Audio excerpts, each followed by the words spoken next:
ایک امیر شخص تھا، وہ اپنے محل کے اندر بیٹھے بیوی کے ساتھ کھانا کھا رہا، دسترخوان اللہ کی نعمتوں سے سجا پڑا تھا۔ اتنے میں دروازے پر کسی سائل نے، مانگنے والے نے، فقیر نے صدا لگائی ہے، کوئی اللہ کے نام پہ مجھے ایک روٹی دینے والا۔ اس امیر شخص نے اپنی بیگم کو کہا کہ جلدی کرو، یہ سارا دسترخوان اٹھا کے جا کے فقیر کی جھولی میں ڈال، فقیر کے سامنے رکھ کے، تاکہ فقیر کھا لے۔ بیوی نے کہا کیا ہم نے نہیں کھانا؟ کہا بالکل نہیں کھانا، ہم اور تیار کر لیں گے کھانا۔ بیگم اٹھی، اس نے سارا دسترخوان اٹھایا، باہر گئی، جب فقیر کو دیکھا، دیکھتے ہی بیگم کی چیخ نکل گئی۔ یہ امیر شخص ایک دم اٹھا، باہر نکلا، میری بیوی کو کسی نے مارا تو نہیں، کسی نے حملہ تو نہیں کی؟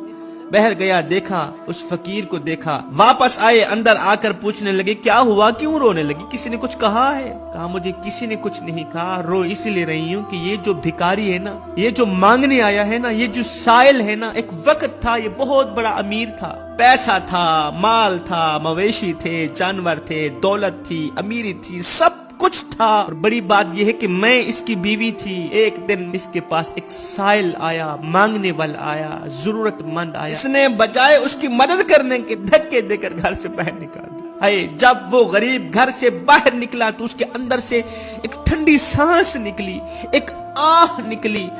اس نے دونوں ہاتھ اٹھائے، پتہ نہیں اس نے رب کے ساتھ کون سی فریاد کی، اس کے اندر سے ایک آہ نکلی، بس وہی آہ، وہی ٹھنڈا سانس، وہی فریاد ہماری ذلالت کا سبب بن گئی، ہماری غربت کا سبب بن گئی۔ اسی دن سے امیری کے دن جاتے رہے، غربت کے دن آتے رہے، امیری کا جنازہ نکلتا گیا، غربت عروج پر آتی۔ جب یہ غریب ہوا، اپنے بھی چھوڑ گئے، پرائے بھی چھوڑ گئے، یہاں تک کہ اس نے مجھے بھی طلاق دے ڈالی۔ اب نوبت یہاں تک آن پہنچی ہے کہ آج وہ بھکاری بنا ہوا ہے، در بدر گلی گلی بھٹکتا ہے کہ مجھے روٹی دو۔ اس غریب کے ٹھنڈے سانس نے اسے رلا دیا۔ یہ سن کر اس کے شوہر نے کہا اس سے بڑی عجیب تر بات نہ بتاؤں، اس سے بڑی رلا دینے والی بات نہ بتاؤں۔ وہ جو غریب تھا نا، وہ جو ضرورت مند جو اس کے دروازے پہ گیا تھا نا، وہ کوئی اور نہیں تھا، وہ میں ہی تھا۔ اس نے مجھے ہی دھکے دے کر گھر سے باہر نکالا۔ کسی غریب کو تنگ مت کرنا صاحب، اس لیے کہ تیری طاقت پیسہ ہے اور غریب کی طاقت اللہ ہے، غریب کی طاقت دعا ہے، غریب کی طاقت ٹھنڈی سانس ہے۔